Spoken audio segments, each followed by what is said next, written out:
அதான் பாக்கியலட்சுமி வந்துட்டு கோபியோட அவங்க அம்மா அப்பாவை நல்லா பார்த்துக்கிட்டாலும் கூட, ஆனால் பாக்கியோட லைஃப்பில் என்ன விஷயம் நடந்தாலும் அதை கோபி வந்துட்டு இனிமேல் கேட்கறதுக்கு எந்த ஒரு தகுதியும் இல்லை நினைக்கிறவங்க வீடியோக்கு லைக் பண்ணி தருவீங்க. இனி வரக்கூடிய எபிசோட் வந்துட்டு பார்த்தீங்கன்னா பழனிசாமியோட கடை ஓப்பனிங் எல்லாமே முடிஞ்சதுக்கு அப்புறமா ஸோ இனியாவோட பர்த்டே ஃபங்க்ஷன் வந்து நடக்குது. ஸோ அதில் வந்துட்டு பாக்கியோட ஃபேமிலி வந்துட்டு இன்வைட் பண்ணியிருக்காங்க நம்ம பாக்கியா. கண்டிப்பாக வந்து நம்ம கோபி வந்து வரதான் போகிறாங்க.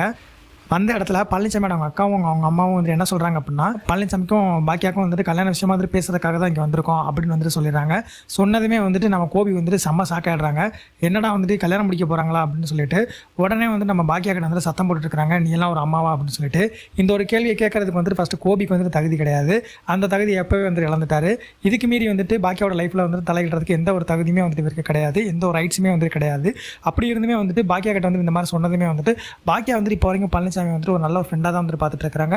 ஸோ அதே மாதிரி வந்துட்டு பார்த்தீங்கன்னா பழனிசாமியும் பாக்கியா வந்துட்டு ஒரு நல்ல ஃப்ரெண்ட்ஷிப்பாக தான் வந்துட்டு பார்த்துட்டு இருக்காங்க. என்னதான் வந்துட்டு பழனிசாமிக்கு பாக்கியா மேலே வந்துட்டு ஒரு ஆசை இருந்துச்சு அப்படினாலுமே வந்துட்டு அதை வெளிக்காட்டிக்காம தான் வந்துட்டு இருக்காங்க. இப்போ வரைக்கும் அவங்க வீட்டில் எதுவுமே வந்துட்டு பேசக்கூடாதுன்னு தான் சொல்லி வச்சிருக்காரு. ஆனால் வந்துட்டு அதை தப்பாக புரிஞ்சுக்கிட்டு இருக்காரு நம்ம கோபி ஆரம்பத்தில் இருந்தேன்னு. உங்களோட கருத்துக்கள் எது வந்தாலும் மறக்காம கான்பாஸ் அலி பண்ணிட்டு அடுத்த ஒரு ப்ரோமோட் அப்படின்ட்டு தெரிஞ்சுக்கப்பவே சப்ஸ்கிரைப் பண்ணுங்கள்.